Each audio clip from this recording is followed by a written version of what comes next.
సభకు ఏకగ్రీవంగా మీరు స్పీకర్గా ఎన్నికైన సందర్భంగా ముందుగా మీకు శుభాకాంక్షలు తెలియజేస్తా ఉన్నాను. ఈ ఎన్నికకు సహకరించిన అన్ని పార్టీల నేతలకు అదేవిధంగా మన ముఖ్యమంత్రి రేవంత్ రెడ్డి గారికి ప్రత్యేక ధన్యవాదాలు తెలియజేస్తా ఉన్నాను. ఈ ఎన్నిక ద్వారా కాంగ్రెస్ పార్టీ మళ్ళీ ఒకసారి దళిత పక్షపాతి అని నిరూపించుకున్నది.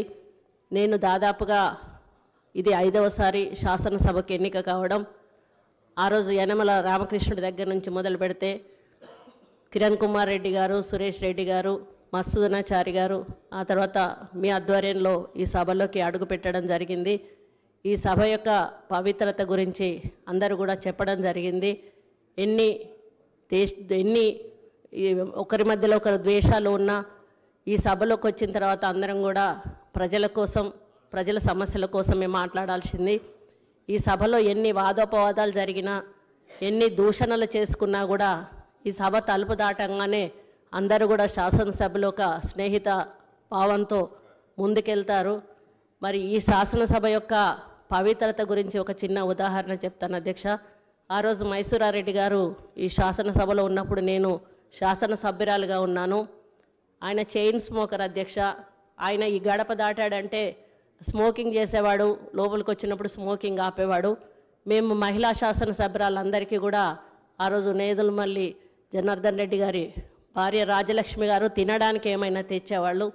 అందరం కలిసి శాసనసభలోనే అవి తినేటప్పుడు అయినా సీరియస్గా మా దగ్గరికి వచ్చి, అమ్మ ఈ సభకు ఒక గౌరవం ఉంది, దీనికి ఒక ప్రతిష్ట ఉంది, సభ లోపల ఇలాంటి కార్యక్రమాలు మీరు చేయకూడదు, మీరు తినాలనుకుంటే బయటికి వెళ్ళి తినండి అని ఆయన ఆదేశించేవారు అధ్యక్ష. అటువంటి పవిత్రత ఈ శాసనసభకు ఉంది. కాబట్టి ఇప్పుడు ప్రతిపక్షాలు మాట్లాడినట్టుగా, మరి అధికార పక్షాలు మాట్లాడినట్టుగా మీరు ఈ సభకు ఒక తండ్రి లాంటి వాళ్ళు. అదేవిధంగా నాలాగా ఒక ఎంపీటీసీ స్థాయి నుంచి, ఎంపీపీ స్థాయి నుంచి ఈరోజు స్పీకర్ స్థానానికి రావడం మామూలు విషయం కాదు అధ్యక్ష. మీరు మీ బాధ్యతలను అందరూ కోరినట్టుగా నిష్పక్షపాతంగా నిర్వహించి ఈ శాసనసభకు ఒక హుందాతనాన్ని ఇస్తారని ఆశిస్తూ ఉన్నాను అధ్యక్ష.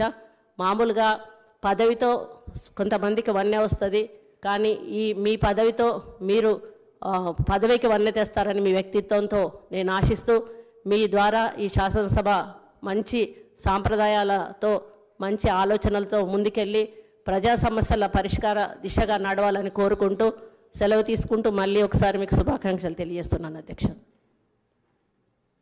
శ్రీమతి పద్మావతి రెడ్డి గారు.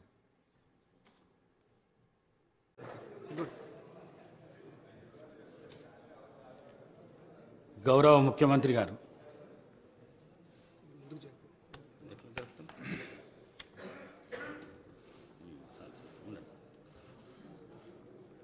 మూడవ తెలంగాణ శాసనసభ యొక్క సభాధ్యక్షుడిగా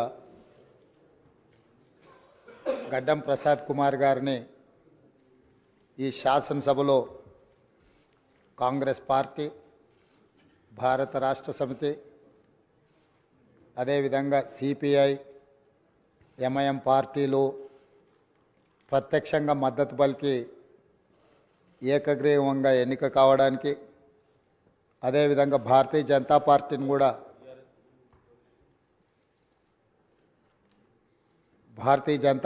కూడా సంప్రదించడం జరిగింది.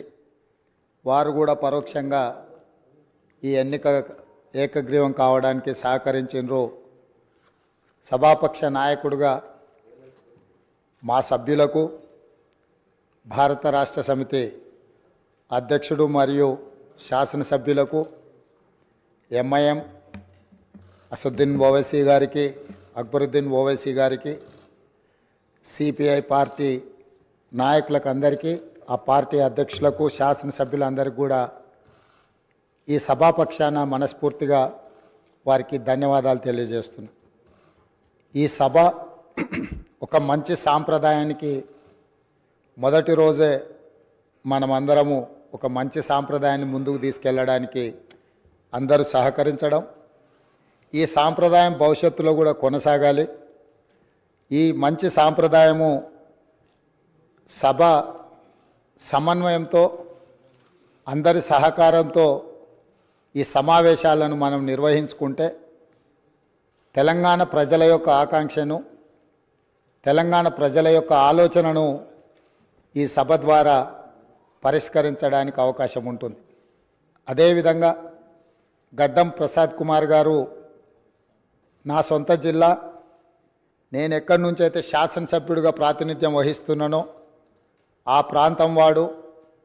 వికారాబాద్కి చరిత్రలోనే గొప్ప పేరుంది. నిజాం సర్కారు ఉన్నప్పుడు చాలా రుగ్మతులు ఉన్న వాళ్ళకి వైద్య సహాయం అందాల్సిన వివిధ రకాల ఇబ్బందులు ఉన్న వాళ్ళందరినీ కూడా వికారాబాద్ గుట్ట మీద వైద్యం చేస్తే అందరికీ ఆ రుగ్మతలు తగ్గి సమస్యలు పరిష్కారం అవుతాయని తెలుసు. ఇప్పటికి కూడా అక్కడి వాతావరణం, అక్కడి గాలి, అక్కడి నేల ఒక మంచి వైద్యానికి ఉపయోగపడే ప్రాంతం. ఆ ప్రాంతం నుంచి వచ్చిన గడ్డం ప్రసాద్ కుమార్ గారు మన 3వ శాసనసభకు స్పీకర్గా ఎన్నిక కావడం ద్వారా సమాజంలో ఉన్న ఎన్నో రుగ్మతలను, సమస్యల్ని ఈ సభలో వారి నాయకత్వాన చర్చ జరిగి పరిష్కారం అవుతుందని చెప్పి నేను స్పష్టంగా భావిస్తున్నాను, ఆశిస్తున్నాను. అదేవిధంగా వారు అతి సామాన్యమైన కుటుంబం.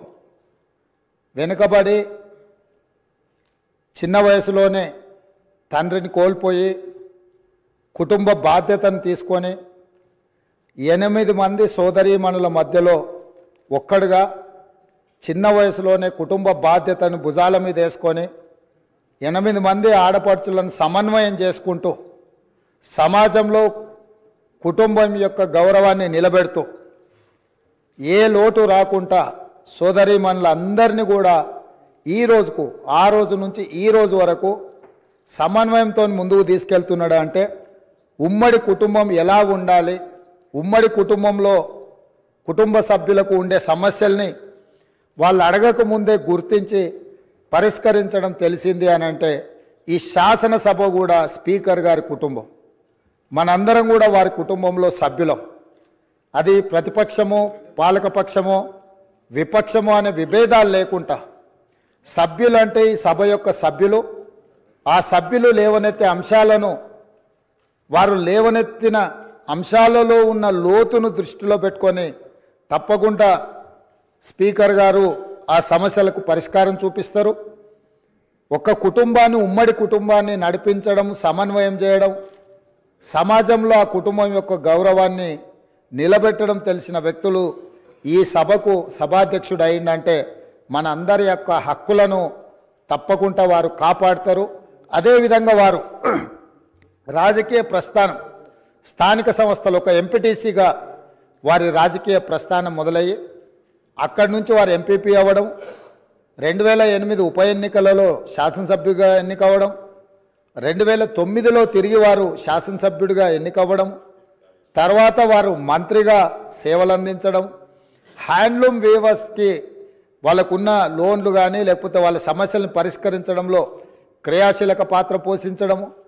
వారు మంత్రిగా ఉన్నప్పుడు వికారాబాదును శాటిలైట్ టౌన్గా గుర్తించి కీర్తిశేషులు పెద్దలు జైపాల్ రెడ్డి గారు అర్బన్ డెవలప్మెంట్ మినిస్టర్గా ఉన్నప్పుడు ఢిల్లీకి వెళ్ళి వారితో మాట్లాడి వికారాబాద్ పట్టణాన్ని శాటిలైట్ టౌన్గా గుర్తించి 2200 కోట్ల రూపాయలు మంజూరు చేయించి అక్కడ అభివృద్ధి కార్యక్రమాలను ముందుకు తీసుకెళ్ళి ఆ రోజు వారు అక్కడి ప్రజల యొక్క సేవలో వారు ముందున్నారు. అదేవిధంగా అక్కడ మెడికల్ కాలేజ్ కావాలని వారే ఆ రోజు ఆ ప్రతిపాదన తీసుకొచ్చి ఈరోజు మెడికల్ కాలేజ్ మంజూరైంది. ఇంకా స్టాఫ్, ఇతర అంశాలు కూడా కొన్ని ఉన్నాయి. వారే అక్కడి నుంచి ఆదేశాలు ఇచ్చి తప్పకుండా ఆ సమస్యను పరిష్కరించడమే కాకుండా అప్పా జంక్షన్ నుంచి వికారాబాద్ మన్నగూడ చౌరస్తా వరకు రోడ్ వైడనింగ్ విషయంలో కానీ వీట్లల్లో కూడా వారు ప్రత్యేకమైన చొరవ చూపించి ప్రాంతం యొక్క అభివృద్ధిని వారు ఎప్పుడూ మర్చిపోకుండా, వారు ఎన్నికలలో గెలిచిన ఒకవేళ ఫలితాలు వారికి అనుకూలంగా రాకపోయినా వారెప్పుడు కూడా ప్రజలకు దూరంగా ఉండలేదు. కాబట్టి ఈరోజు గడ్డం ప్రసాద్ కుమార్ గారు లాంటి వ్యక్తులు సునిశ్చిత దృష్టితో, సమస్యల అవగాహనతో, సభ్యుల సమన్వయంతో ఈ శాసనసభను వారి నాయకత్వంలో మనందరం ఒక ఆదర్శవంతమైన శాసనసభగా నడిపించడానికి వారి పూర్తిగా మన అందరికీ దశ దిశ నిర్దేశిస్తారు. వారిని మనస్ఫూర్తిగా ఎంపీటీసీ నుంచి శాసనసభాపతిగా ఈరోజు ఈ బాధ్యతలు నిర్వహించే వరకు వారి యొక్క రాజకీయ ఎదుగుదల కావచ్చు, ప్రజా సమస్యల పరిష్కారంలో కావచ్చు, వారి యొక్క కృషిని అభినందిస్తూ నేను ఏ ప్రాంతం నుంచి అయితే శాసనసభ్యుడిగా ఎన్నికైనానో మా ప్రాంతానికి సంబంధించిన శాసనసభ్యులే ఆ ప్రాంత నివాసే వికారాబాద్ జిల్లా ఒకప్పుడు డాక్టర్ మరి చెన్నారెడ్డి గారు ఆ ప్రాంతం నుంచి వచ్చి దేశ రాజకీయాలలోనే అత్యంత క్రియాశీలక పాత్ర పోషించారు. ఆ ప్రాంతం నుంచి వచ్చిన గడ్డం ప్రసాద్ కుమార్ గారు ఈ సభ అధ్యక్షుడిగా ఎన్నికవ్వడం, ఈ ఎన్నికవ్వడానికి సహకరించిన మిత్రపక్షాలన్నిటినీ ప్రతిపక్షాలన్నిటిని కూడా మరొకసారి అభినందిస్తూ మనస్ఫూర్తిగా వారికి అభినందనలు తెలియజేస్తూ ఈ సభలో సభ్యుల యొక్క అందరి హక్కులను వారు కాపాడతారనే నమ్మకంతో వారి అభినందిస్తున్నాను. వారి నాయకత్వంలో మేమందరం కూడా రాష్ట్రానికి మేలు జరిగే విధంగా కార్యక్రమాలు తీసుకుంటామని తెలియజేస్తూ సెలవు తీసుకుంటున్నాను.